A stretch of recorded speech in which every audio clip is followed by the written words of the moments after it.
Some very sad news. Get your tissues out. It's very sad. Nikki Haley has suspended her presidential campaign. And yeah, it's a lot to go through. It's a lot to process. I'm here for you. If you need to take a second, if you're driving, why don't you pull over? It's okay to cry on the side of the road. Everyone's doing it. You can trauma dump on TikTok right now. Fortunately, in her concession speech, all two of her fans were there. All two of her voters were there. But she did say that she was ceding the nomination to Trump after he pretty much destroyed her in Super Tuesday. And she had some words of inspiration to all of us, really just kind of saying what this campaign was and what it was about in the retrospect. Take a listen to what Nikki Haley said. Our national debt will eventually crush our economy. A smaller federal government is not only necessary for our freedom, it is necessary for our survival. Oh, I'm sorry. Did she just say something about the debt and that we need a smaller government? That seems weird. Did Nikki Haley see herself on the campaign trail? Because I didn't feel like that was someone that wanted to shrink government or shrink the debt in any capacity. Let's jog our memories and jog her memory in the process. This is Nikki Haley regarding Iran, who she wanted to bomb. Take a listen. You don't play the tit for tat with Iran. What you do instead is when they do this, you go right at the heart of their infrastructure. You hit their ability to go and even hurt an American soldier. Physically. If that doesn't work with Iran, yes, you take out their infrastructure. If that doesn't work, then you go after the leadership in the IRGC and make sure you go after the leadership in Iran. Bomb. Maybe baby bombs are free. I don't know. And then if that doesn't work, bomb some more. And then there was, of course, the case of Ukraine when one young woman was trying to make this work. How are we going to be America first, not spend any money, but also bomb and supply funding for other countries? Here's what Nikki had to say. Please explain to us how you will put the United States first. And additionally, I'm wondering how you can continue to send money to Ukraine where they're really not accounting for how they're spending all of our billions of dollars. And just to support Ukraine, it only costs 3.5% of our defense budget. That's it. Well, you heard, ladies and gentlemen, it's just going to cost 3.5% of our defense budget. So, approximately $56.7 billion. That's it. We're just going to give Ukraine $56.7 billion. What are you complaining about, you guys? Get to work.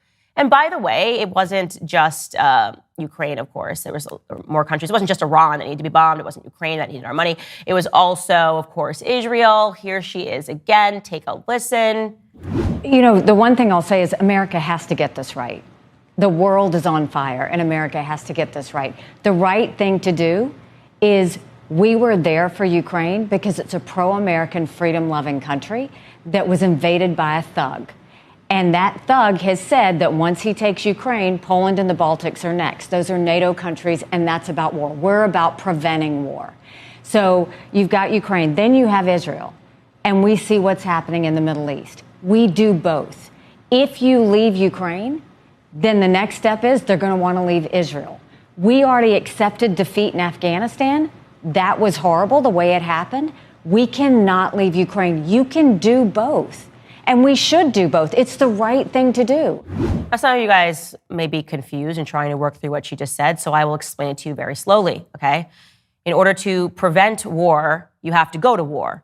Like in Afghanistan, then you have to lose the war, get out of the war, and immediately jump into funding another war between Ukraine and Russia. And if you don't do that war, then Israel can't go to war, so we have to fund that war. So the best thing to do to prevent the war is to go to war and fund the wars everywhere. It was very clear to me. And I love her.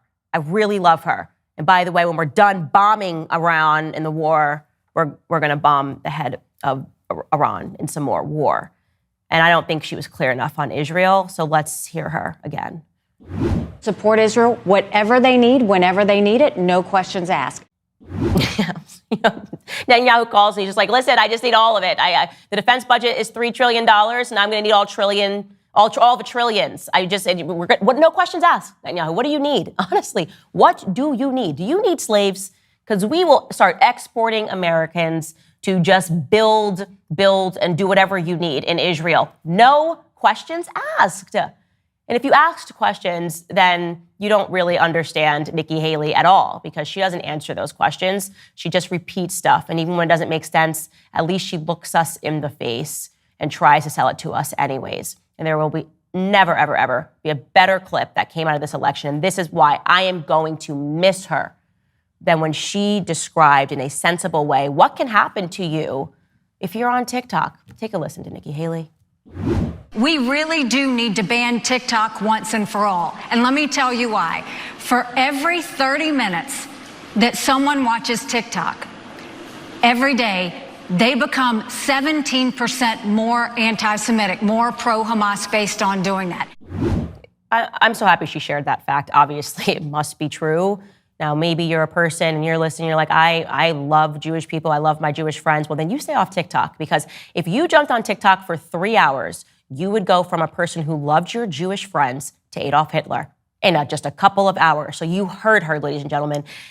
And so the reason why I'm going to miss Nikki Haley is because this was actually the most relatable presidential campaign that we have ever seen. Nikki Haley, she was just girl mathing real hard the entire time. She didn't even understand that she was losing. She didn't know how the votes were working or tabulating or being calculated. She thought she was winning the whole time. And that, my friends, is why I love her. I'm sorry, Nikki Haley. Let's pour some out for our fallen homies.